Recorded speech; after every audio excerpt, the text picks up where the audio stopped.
donor cell that has the pilus.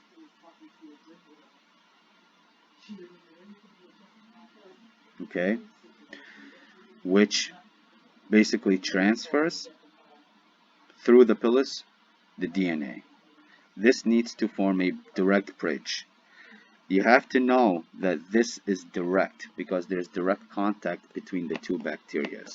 Direct contact. What type of genes can be transferred through conjugation? Genes for drug resistance, resistance to metals, toxin production, enzyme, adherence molecules. So these are genes for virulence factors. Transformation. This is where free donor DNA fragments that are taken up by a living bacteria. This is indirect because it's not coming into direct contact. What type of genes are transferred? Polysaccharide capsule, polysaccharide capsule, polysaccharide capsule. Then finally, we have on this chart transduction. The donor bacteria is lysed. We have a bacteriophage. The bacteriophage is a virus that infects bacteria, that only infects bacteria. Okay? And this bacteriophage basically transfers DNA from one bacteria to another. Again, this is also indirect. What type of things are transferred? Toxins, which are virulence factors, enzymes that could be used for fermentation, and also drug resistance. Okay? I have a question. Yes. Could you elaborate on more on what's the difference between direct and indirect?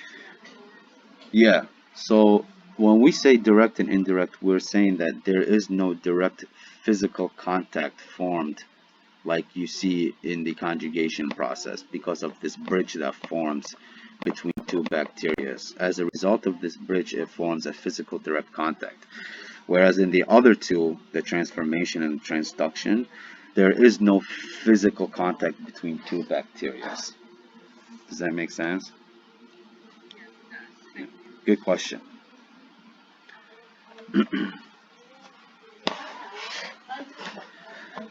Okay, so conjugation. So mode of genetic exchange in which a plasmid or other genetic material, we're talking about the chromosome here, is transferred by a donor to a recipient via direct connection. Okay? I want you guys to know this. This is a big deal, which is that conjugation most commonly happens with gram-negative bacteria.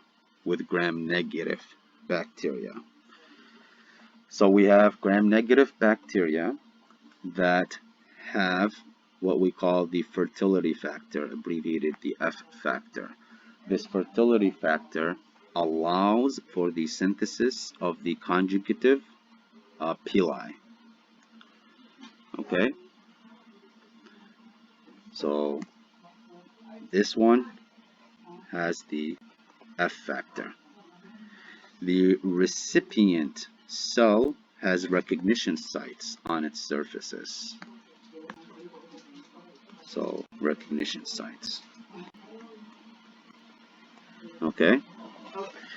So the cell that has the F or the fertility factor, we designate that one a F plus because it has the plasmid.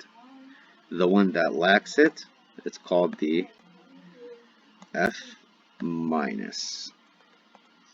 Okay?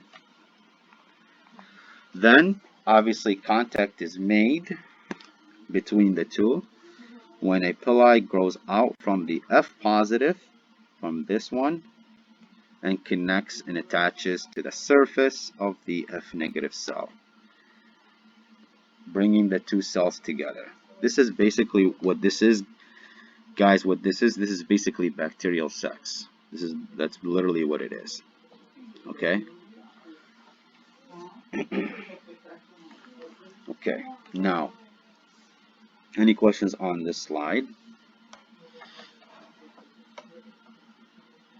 No.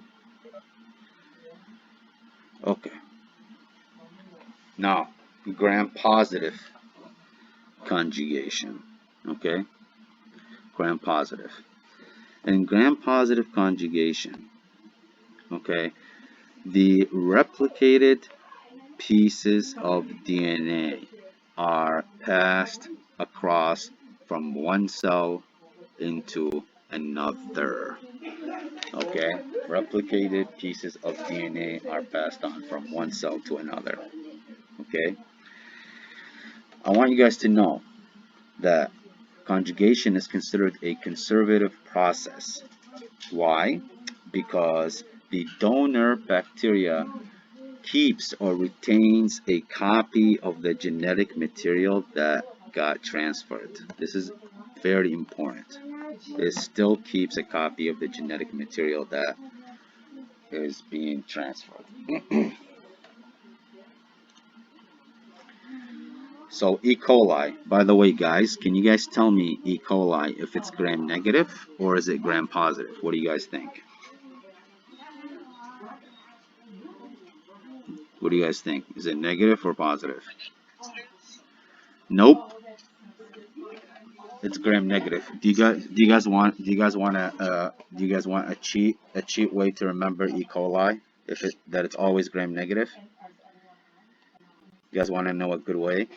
So in medical school, every time I used to write E. coli, I used to write it like this because those represent negative signs